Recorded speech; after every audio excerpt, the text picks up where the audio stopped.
قصرت عافاني وإن أحسنت جازاني، وإن قصرت عافاني وإن أحسنت جازاني، وإن أحببت والاني، وإن أخلصت نجاني. إلهي أنت رحماني فصرف عني أحزاني. إلهي لا تعذبني فإني مقر بالذي قد كان مني، فكم من زلة لي في البرايا وأنت علي ذو فضل ومن.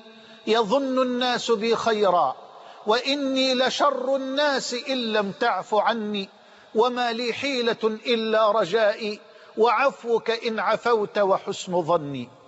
أيها الأحبة، تعالوا بنا إلى مشكاة الأنوار، إلى ذات الحديث القدسي الذي نعيش معه لليلة الرابعة على التوالي بفضل الله جل وعلا ومدده وتوفيقه. مع هذا الحديث القدسي الذي يرويه الحبيب النبي عن الرب العلي، الذي يرويه مصدر الرواه وصدر الرواه عن ربه جل علاه، الذي يرويه مصدر الثقات عن رب الأرض والسماوات. الحديث رواه مسلم وغيره من حديث أبي ذر الغفاري رضي الله عنه أن النبي صلى الله عليه وسلم قال: قال الله تعالى في الحديث القدسي: يا عبادي إني حرمت الظلم على نفسي وجعلته بينكم محرما فلا تظالموا. يا عبادي كلكم ضال إلا من هديته فاستهدوني أهدكم. يا عبادي كلكم جائع إلا من أطعمته فاستطعموني أطعمكم. يا عبادي كلكم عار إلا من كسوته فاستكسوني أكسكم. يا عبادي إنكم تخطئون بالليل والنهار وأنا أغفر الذنوب جميعا فاستغفروني أغفر لكم. يا عبادي إنكم لن تبلغوا ضري فتضروني ولن تبلغوا نفعي فتنفعوني. يا عبادي لو أن أولكم وآخركم وإنسكم وجنكم كانوا على أتقى قلب رجل واحد منكم ما زاد ذلك في ملكي شيئا. يا عبادي لو أن أولكم وآخركم وإنسكم وجنكم كانوا على أفجر قلب رجل واحد منكم ما نقص ذلك من ملكي شيئا. يا عبادي لو أن أولكم وآخركم وإنسكم وجنكم قاموا في صعيد واحد فسألوني فأعطيت كل واحد مسألته ما نقص ذلك مما عندي إلا كما ينقص المخيط إذا أدخل البحر. يا عبادي إنما هي أعمالكم أحصيها لكم ثم أوفيكم إياها، فمن وجد خيرا فليحمد الله ومن وجد غير ذلك فلا يلومن إلا نفسه. سأحاول جاهدا ما استطعت إلى ذلك سبيلا أن أشرح بقية الحديث الليلة، وإلا فوالله الذي لا إله غيره يحتاج كل نداء من هذه النداءات العشر، يحتاج كل نداء من هذه النداءات العشرة إلى لقاء مستقل. لكني أسأل الله جل وعلا أن يجعلني وإياكم ممن يستمعون القول فيتبعون أحسنه، أولئك الذين هداهم الله وأولئك هم أولو الألباب. أيها الأحبة، يقول ربنا تبارك وتعالى: يا عبادي إنكم لن تبلغوا ضري فتضروني ولن تبلغوا نفعي فتنفعوني.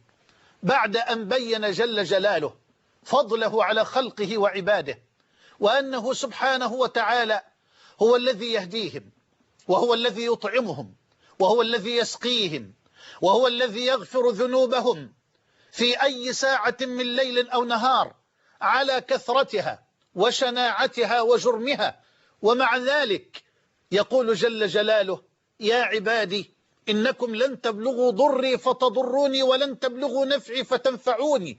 أي لا تتوهموا أن الله جل وعلا يهديكم من ضلاله ويطعمكم من جوع ويسقيكم ويكسوكم من ظمأ ومن عري، ويغفر لكم الذنوب وأنتم تبارزونه بالمعصية في الليل والنهار، لا تتوهموا أنه جل جلاله يفعل بكم ذلك ابتغاء منفعة أو خشية مضرة، فهو الغني الحميد، الغني بذاته، المغني من شاء من خلقه. فأنتم أيها الخلق، أيها المخلوقون، أنتم أيها العباد فقراء إلى الغني الحميد، إلى الصمد الذي يحتاج إليه كل شيء، ولا يحتاج هو جل جلاله إلى أحد من خلقه أو إلى أي شيء.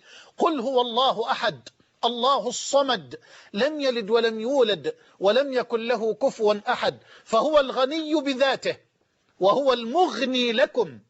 فما أنتم فيه من نعم إنما هي محض فضل الله عليكم، فأنتم لا تملكون لأنفسكم أصلا نفعا ولا ضرا، فضلا عن أن تملكوا لغيركم من الخلق من أمثالكم نفعا ولا ضرا.